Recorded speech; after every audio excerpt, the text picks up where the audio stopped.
Hello friends, ഇതെന്ത് ചട്ടിയും കലവും വെള്ളമൊക്കെ ഇട്ടുന്നല്ല, വേറെ ഒന്നല്ല, നമ്മുടെ കപ്പയില്ല വാട്ടക്കപ്പ, അത് പുഴുക്കലുണ്ടാക്കാൻ വേണ്ടിയിട്ടാണ്. അപ്പോൾ വാട്ടക്കപ്പ ഞാൻ വെള്ളത്തിലിട്ട് കൊമരാൻ വെച്ചിട്ടുണ്ട്. സംഭവം സെറ്റായിട്ടുണ്ട്. അത് നമ്മൾ ഈ വെള്ളത്തിലേക്ക് എടുത്തിട്ട് കൊടുക്കണം കേട്ടോ.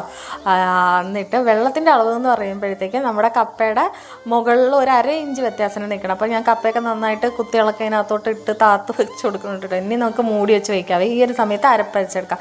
അപ്പോൾ അരപ്പ് ഞാൻ തേങ്ങയ്ക്ക് ഇടുന്ന വീഡിയോ സംഭവം എടുക്കാൻ വേണ്ടിയിട്ട് വിട്ടുപോയപ്പോൾ അപ്പോൾ തേങ്ങ, കറിവേപ്പില, പച്ചമുളക്, വെളുത്തുള്ളി, ജീരകം ഇട്ടേക്കണം. പിന്നെ ഉപ്പ് ഞാൻ വാരി വിതറുന്നുണ്ട്, കാരണം കപ്പയിൽ ഉപ്പിട്ടിട്ടില്ലല്ലോ.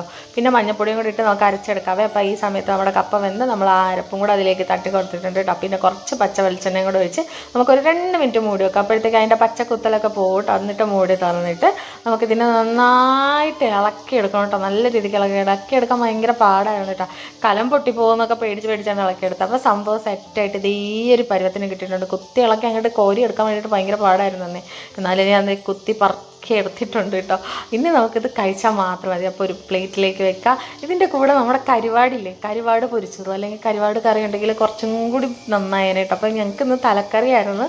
അപ്പോൾ തലക്കറിയും കൂട്ടിയാട്ടോ കഴിച്ചത്. ആദ്യം ആ തലയുടെ ആ ചതയില്ലേ, ചതഭാഗം കുറച്ചങ്ങോട്ട് നുള്ളി പറക്കി എടുക്കണം കേട്ടോ. എന്നിട്ട് ഇതിനങ്ങോട്ട് പൊടിച്ച് ഞാവടി അതിലോട്ട് ഇട്ടിട്ട് കപ്പയും കൂടെ ചേർത്ത് അങ്ങോട്ട് മിക്സ് ചെയ്യണം. സംഭവം ഭയങ്കര ചൂടായിരുന്നു. എനിക്ക് ഈ ആർത്തിയുള്ള കാരണം ഞാൻ ഇത് നേരത്തെ ഇങ്ങനെ എടുക്കണം കേട്ടോ. എന്നിട്ട് വരവ് കഴിച്ചത് വിശേഷത്തിലുള്ള